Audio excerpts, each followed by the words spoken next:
So for today's deck testing video, we're going to revisit one of my favorite decks, basically of all time to play, which is Altar Assassin. I'm a big fan of it, and mostly I just wanted to remind people that, hey, there are decks that are not 3-color that you can still play on the ladder. It's entirely fine to play one of the old classes, so just plain old Altar Assassin, but with some new cards, some new twists, and we're going to dive right in. See how well it does. Alright, let's get right into this here. If you're wondering about the jump cut, it's because I got interrupted. No es bueno. Alright, so we're going to be up against Redoran, likely some form of like mid-range aggressive Redoran. So early game is important. However, this one is like not the greatest early game, and we would like this to come off of a Prophecy, but we're going to keep the Harpy. We're going to throw back the Marshblade, see if we can find something else. Call it good. And we did not find other early game. This might not go well for us. We shall see. So with this deck, we essentially stall. We draw a million cards. That's what this deck does. And then we just slowly but surely outvalue our opponents with attrition or win with the Tullius conscription combo. So we're going to throw this guard down. We at least got rid of the ward. We stand united. So we have that going for us. We could bolt, could sanctuary pet. We're kind of worried about charge, but not too much worried about it. Let's go ahead and do that. This getting drain value isn't a big deal. We don't want to crack runes anyway, and in fact, some of the ways that we gain health is with drain ourselves, and as such, we don't want to crack runes, so if they're above 30, it gives us even more of a buffer. So interesting that our opponent plays Grizzly Gourmet. Was not expecting that. Not saying it's bad or incorrect, I'm just saying I was not expecting it. Come at me.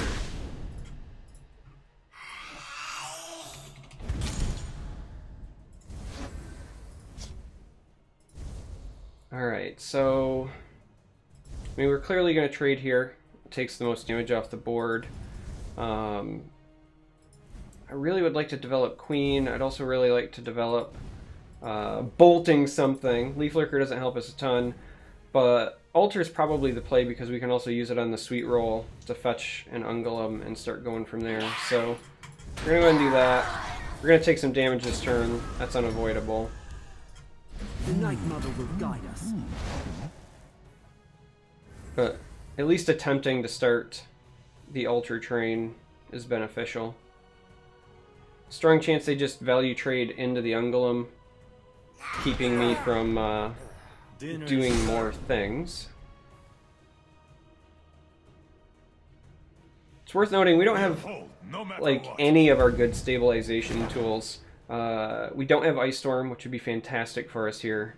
We do not have even like Blackhand Messengers really help with stalling, and we did not find any of those early. The Murkwater Witch is, however, fairly helpful. Fairly helpful indeed.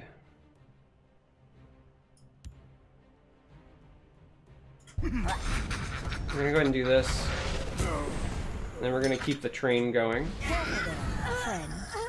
And we'll give this ward. I am the Queen Mother. And we'll drop a Queen there.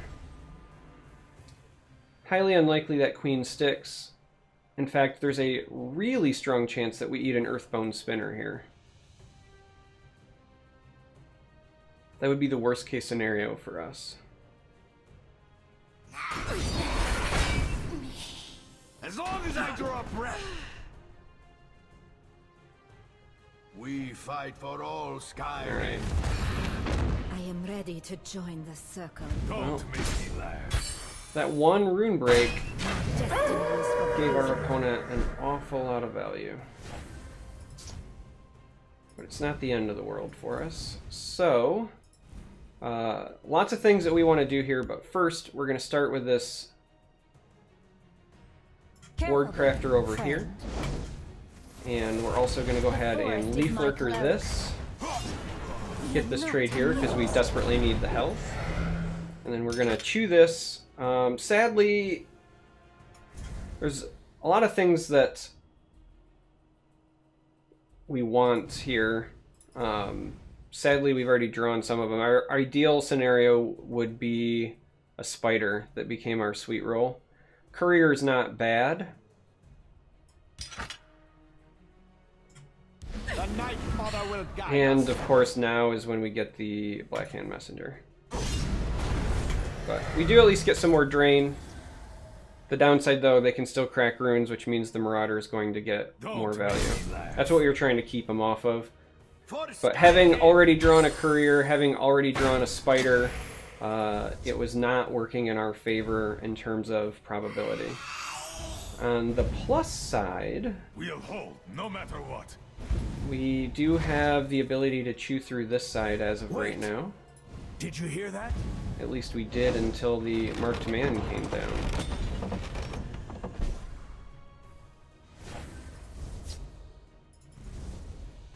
Alright, let's go ahead and start with this. See what we get. It's going to be a schemer, so we know we're drawing a card, but we still want to see what we get. So we have the Leaf Lurker for the Marauder.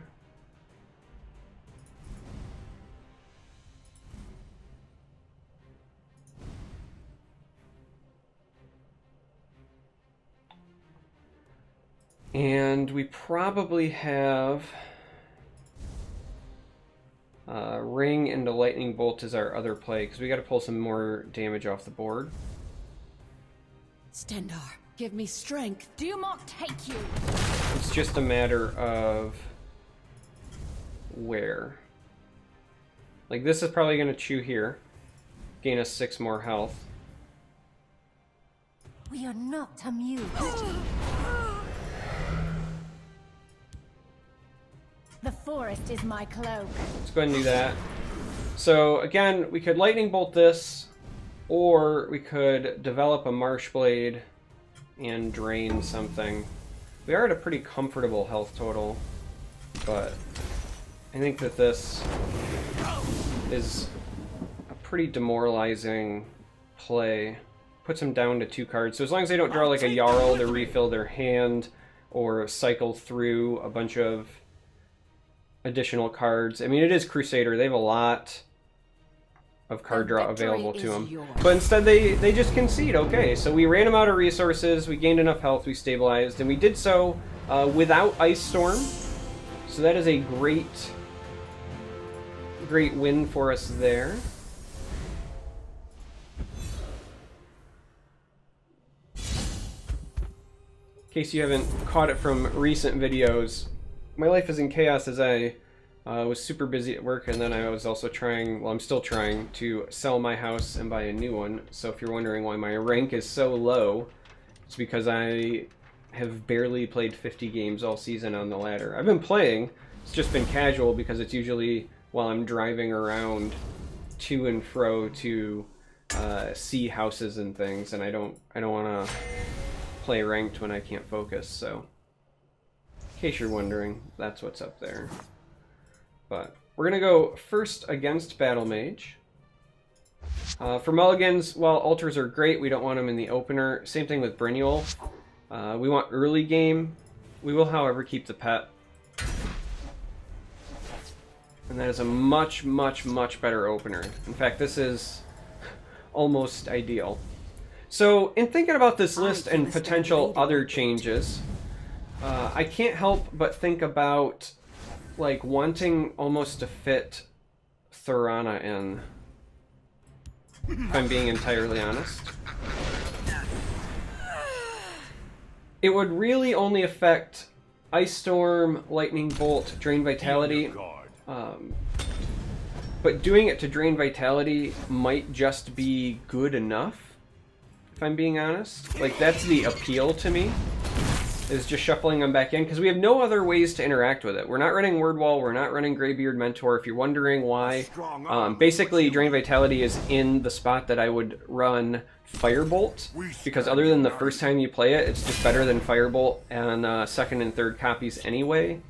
And this deck specifically does a great job of drawing an awful lot of cards. And since it draws an awful lot of cards, you usually find multiple Drain Vitalities anyway, so that is why we do it the way we do it. We're going to go ahead and do that, and we're actually going to do this to value trade with our spider, because that keeps us pretty well in control of fields still. Talking mud crab. Ooh! Somebody's playing a merchant mud crab. And we get a steam constructor, which ironically is not bad for us. They got a firebolt, but this is not bad because we can play it and activate it.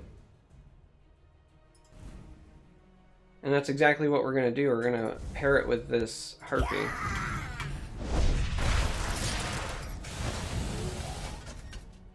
If we had an Altar, it'd be even better, because giving us little bodies to chew through is great. If this list wasn't so tight and compacted, I would even consider running this, but when you look at the sheer number of 2-drops we're already running, there's just not a lot of room. Wardcrafter's pretty good for us. Might help us get even more value trades here in the near future. Read my lips. Mouth paws. They play another. Okay, Thieves' Den's kind of funny.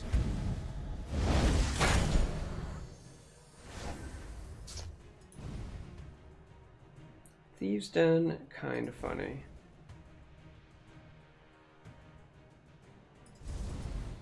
So this turn, we're basically looking at Wardcrafter and Courier.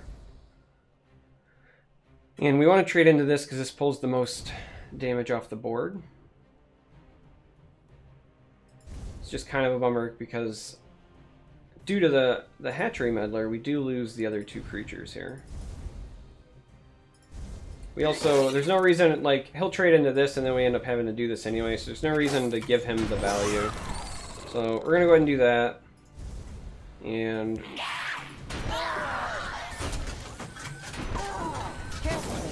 Friend. we're going to go ahead and do this as well.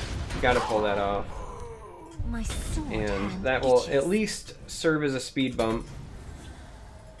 Not the greatest one, but this is kind of ironically game number 2 where a lack of Ice Storm is kind of coming back to haunt us. And Ice Storm on that last turn would have been fantastic. But instead, her opponent is just generating a ton of value right now. You've never understood So, my work.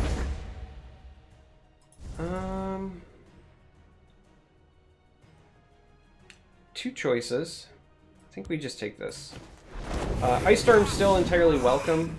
Lets us full clear. If we had an Ice Storm in hand, I would have just put that bolt into my hand, but... And that is no Ice Storm. So, what do we want to do? This gives Slay +1/+1, right? Yeah. We're going to go ahead and draw first. As tempting as it is to generate that, it's not super helpful I am the right now. Attend me. Your blood So we're going to do that. He does get another Slay trigger here, but it does potentially save us some health. And if they don't have an answer for the Queen... I mean, they probably do. I have to assume they have a Lightning Bolt by now. But if they don't, we get some Drain.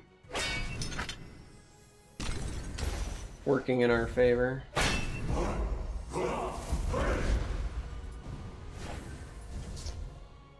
Well, well, well.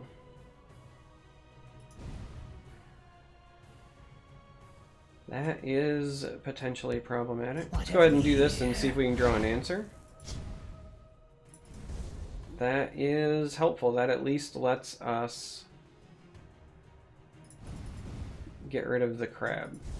He's still going to get a lot of value from this, at least in the more immediate future, but there's not much we can do about that right now.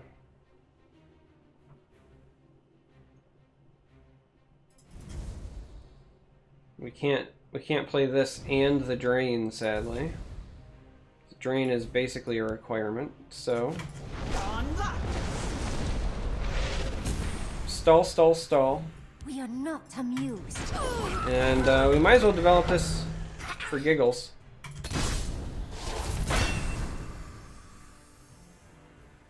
Might as well use the Magicka. There's a big mace. Wow, we kind of getting wrecked right now. Let's go ahead and see what we can find in terms of drawing a card.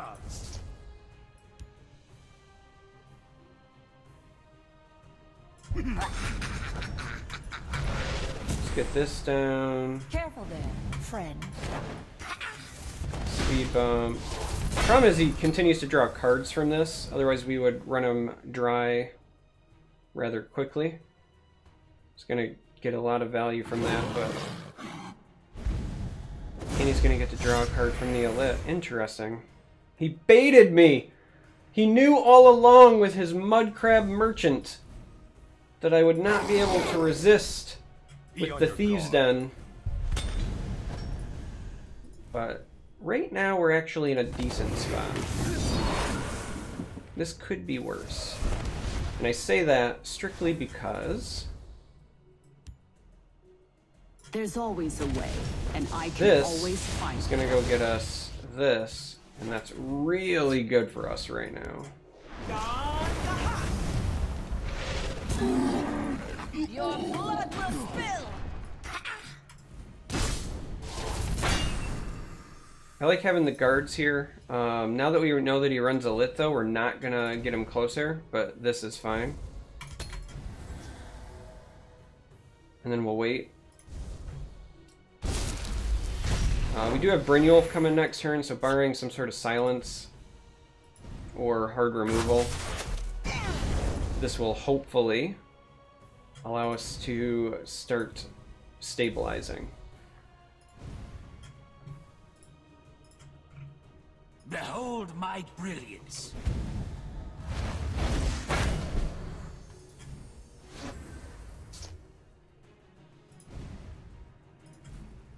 So the Ice Storm is tempting, but I think it's just going to be Brynjolf and probably Alter, if we're being entirely honest. We do have a guard in both lanes. Shall we put in a dishonest day's work? We could also Murkwater Witch if we wanted to be extra careful, but I think Alter here. Night Mother will guard us. Is pretty good. I mean, we could have also played Brynjolf, swung a couple of times because this says whenever somebody pilfers we gain a Magicka, and then also played the Witch. Understood my work. Close ranks, let nothing through. That was potentially an option as well.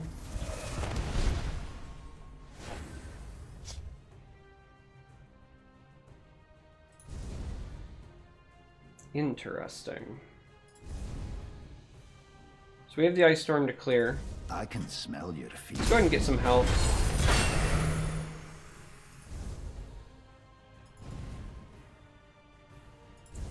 I mean, we have the ability.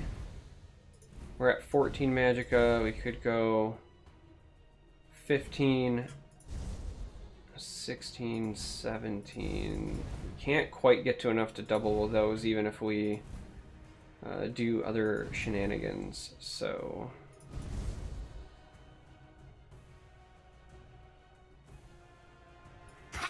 let's go ahead and do this as well, because we are just going to turn around and Ice Storm, but We want to do this first.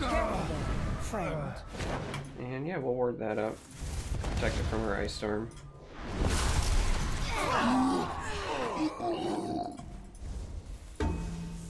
We have 15 creatures. It's probably enough for the journey. Because against an aggro deck, it's not like we need to wait for too long, and we're just going to pass otherwise anyway, so... Let's go ahead and do that, and just pass. At 13 health, we're probably safe and don't need to play the Murkwater in the shadow.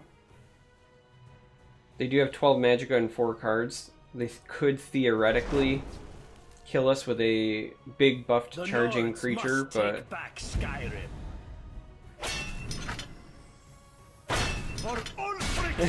I say as they almost do it. But I felt pretty safe with what we had. Getting Queen back is solid. But now we try to push for lethal here, right? We do this first because we want the health. It's more important than anything, in case this is a lightning bolt. And that does prevent us from potentially pushing lethal here.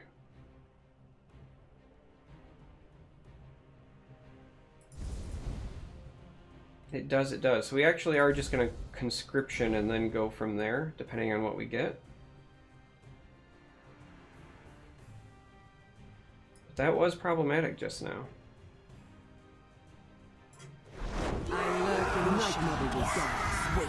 Before we give ward, we want to wait and see what's coming up. Let's give it to Brynjolf. Nice try. Shackle here. Because that seems really important. Now that that's shackled, we're also just going to get a guard over here. Like, that's what we care about more than anything. Similarly, we're going to go ahead and chew through this. Just because it gives us another body. And we're going to leave the rest in our hand. No need to give him a rune. So we have guards in both sides. Shackled creature. The Nords must take They've used one lightning bolt, so they've used 2 lightning bolts, so we're not really worried about death by that. This should seal it, and it does. So there you go. Ultra Assassin, still fun, still, in my opinion, a very resilient deck archetype. One of my favorite decks to play, so you know, give the list a try. Hopefully you enjoyed this. Thanks for watching, and until next time, may you walk on warm sands.